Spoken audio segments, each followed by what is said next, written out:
Tennessee's Gov. Bill Lee has approved legislation that bans gender-confirming treatment for young minors.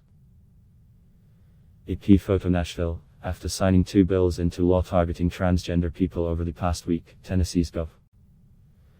Bill Lee has approved legislation that bans gender-confirming treatment for young minors despite objections that the series of bills unfairly discriminate against an already vulnerable population.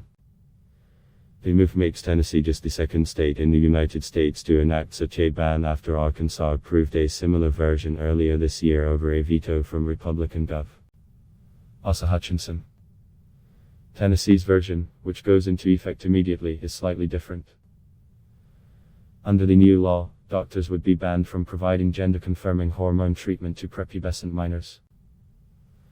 Arkansas's ban applies to anyone under the age of 18 and also specifically bans doctors from providing gender-confirming surgery. It's unclear how many will be affected by the new law.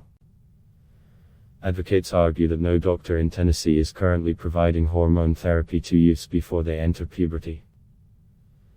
Meanwhile, the Endocrine Society also does not recommend offering puberty blockers or hormone treatments until children reach puberty.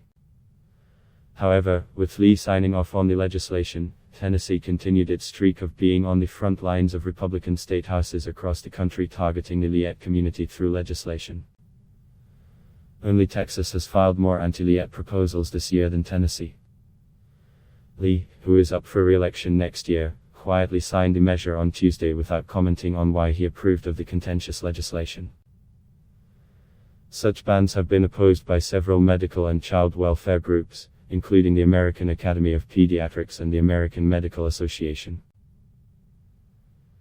Just a day earlier, the first-term Republican governor signed off on legislation that would require businesses and government facilities open to the public to post a sign if they let transgender people use multi-person bathrooms, locker rooms or changing rooms associated with their gender identity.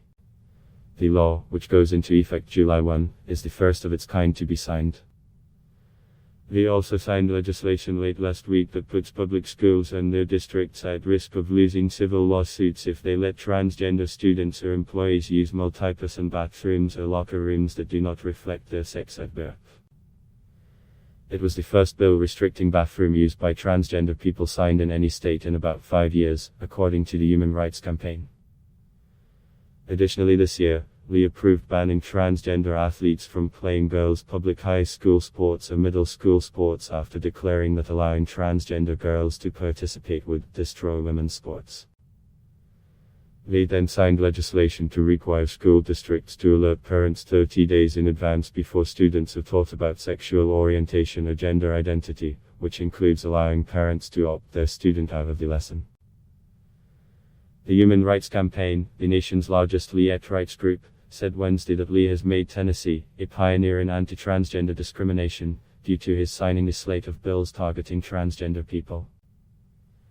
If lawmakers really care about the best interests of trans youth, they would focus on improving access to quality healthcare instead of playing doctor themselves, said Alfonso David, president of Human Rights Campaign, in a statement.